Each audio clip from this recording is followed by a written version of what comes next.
Welcome to America's Voice Live, coming to you from East Lansing, Michigan. Special event tonight. I'll tell you about it in just a moment.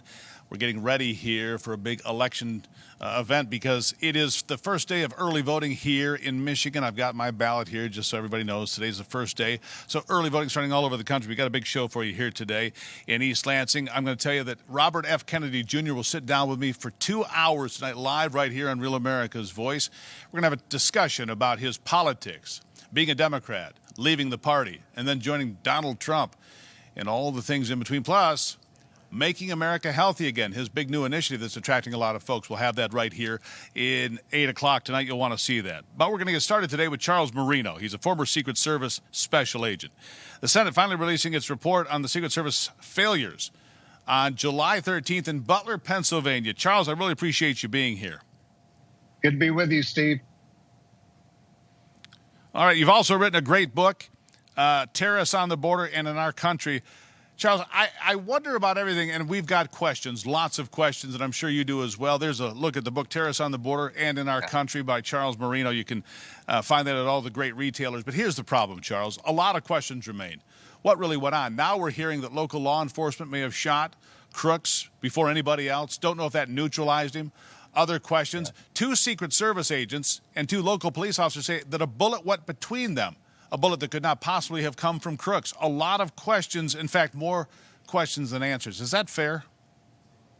Yeah, it's typically what happens in these conversations following a chaotic event. Look, what was confirmed today during the testimony that there was an astonishing level of lack of command and control by the Secret Service.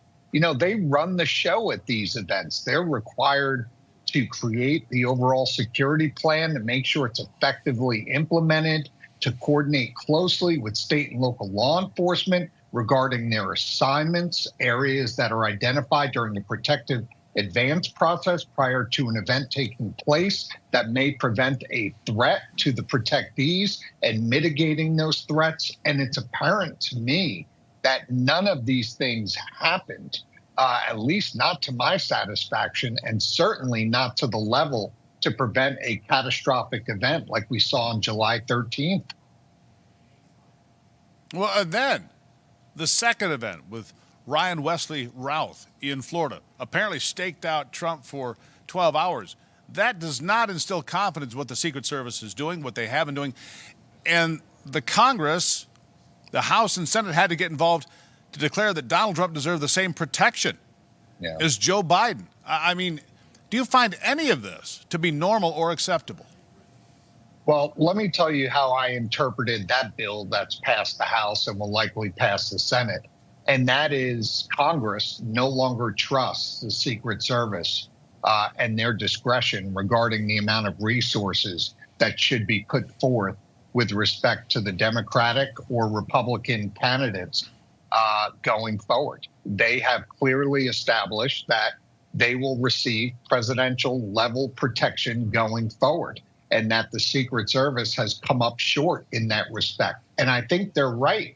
I think the Secret Service has previously relied on what I call these cookie cutter approaches to protection based on title. And that is, look, Trump's a former president, and this is what former presidents get, and no more.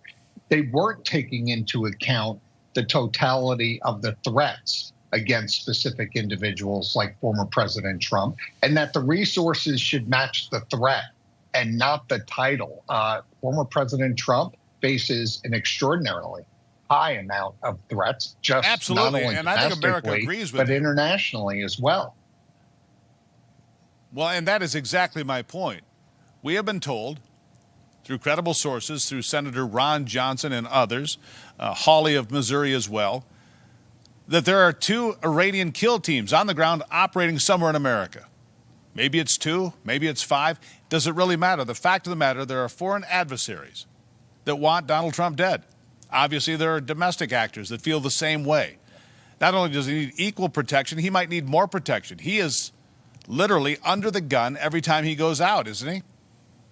Yeah, and look, the administration has been absent here. President Biden has done nothing, no outrage at all, either with respect to the Secret Service or with respect to a foreign adversary threatening a former president and the Republican nominee. Remember in 1993 when former President Bush, 41, went to Kuwait to commemorate the Persian Gulf War, and shortly thereafter it was discovered that Saddam Hussein had a plot to kill him while he was overseas?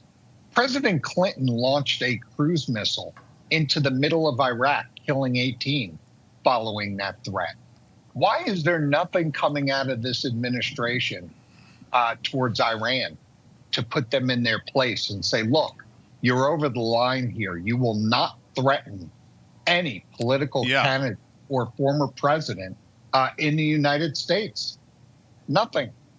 In fairness, going back to Barack Obama, no Democratic administration and many of the high-level lawmakers have done anything to put Iran in its place. In fact, we delivered pallets of cash to the tarmac in the dead of night. We all know that.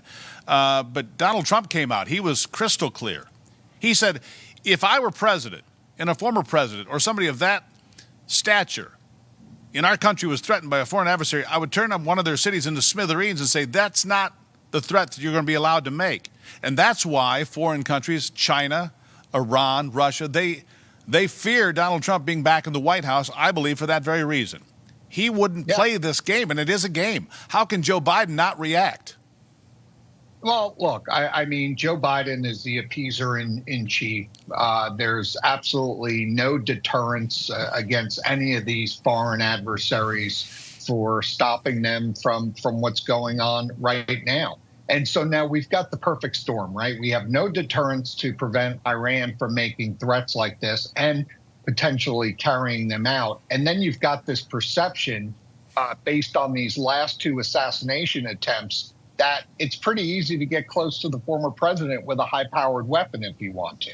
And that's bad for the Secret Service, because when there's a perception out there that this is easy, more people are going to try it. And those people may not be at the same skill level that these two previous potential assassins were at. These might be more highly trained, highly capable individuals. So the Secret Service needs to fix what's broken and fix it fast and throw as much in the resource department, technology department, additional state and local law enforcement, whatever they can, to keep these candidates safe.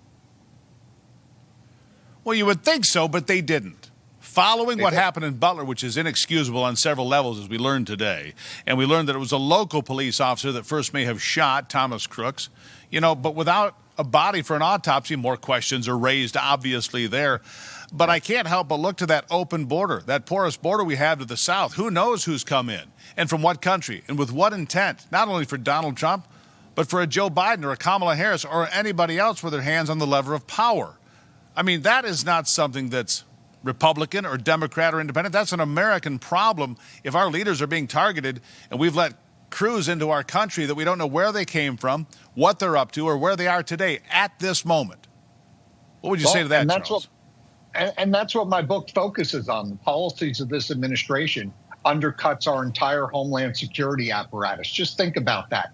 Every single department, agency, program, policy that was put in place in the aftermath of September 11, 2001, the Biden administration undercuts all of that. They put all of the agencies that are responsible for safeguarding the homeland at a significant disadvantage. We're encountering 180 different countries. Many of those are special interest location, whether we're talking about those encountered and let into the country or gotaways, well over 2 million, likely closer to 4 million, that come into the country totally undetected or not encountered and taken into custody. There's no way to vet any of these people. We first saw this with the Afghanistan refugees that made their way to the United States after the botched withdrawal. The administration said they had thoroughly vetted 5,000 of them. 2 weeks later, the FBI was looking for half of them. So the vetting is only as good as the systems you can vet against. And the truth is, unless somebody has come to the attention of U.S. law enforcement and intelligence previously, we're not going to have any record of these people. They're ghosts. So who's entered the country? And guess what? The administration can't answer that. The Department of Homeland Security, Mayorkas, the impeached Secretary of Homeland Security, he can't answer it. And if you don't know where the enemy's coming from, if you don't know who you're dealing with, if you don't know which flank to protect, man, it makes it almost impossible. I mean, when Christopher Wray, who some would say is part of the problem, not the solution, but when he says we're at a threat level that's worse than it was prior to 9/11, that we're at a threat level that he has not seen before, that he called, and I hazard to use the word, but unprecedented, pretty dangerous place. I'll give you the last word on that. Well, let's remember when Chris Wray is saying that in front of Congress, sitting right to his left is the Secretary of Homeland Security, who's saying there's nothing to see here. There's no crisis at our borders. We have nothing to worry about. There's no foreign adversaries that could be getting smuggled into the country by the cartels. So, you got one guy that's in fantasy land. You have the FBI director that's finally acknowledging the unprecedented threat level we're in. And round we go. You've got one department undercutting the efforts of another. And that's why this administration has got to be thrown out of office as quickly as possible. Kamala Harris certainly is not the person that's going to fix this. And former President Trump needs to come back in and reinstitute everything he was doing on the border and then get even more aggressive. It's time to fix the problem, Charles. That's for sure. Again, the book, Terrorists on the Border and in Our Own Country. Check the book out. Read it. Learn more about what we face. Charles, I really appreciate you coming here. It's a sobering conversation, a serious conversation. We need serious people to address it, not the people on the Democrat side, in my opinion. Sir, thank you for being here. Thank you, Steve.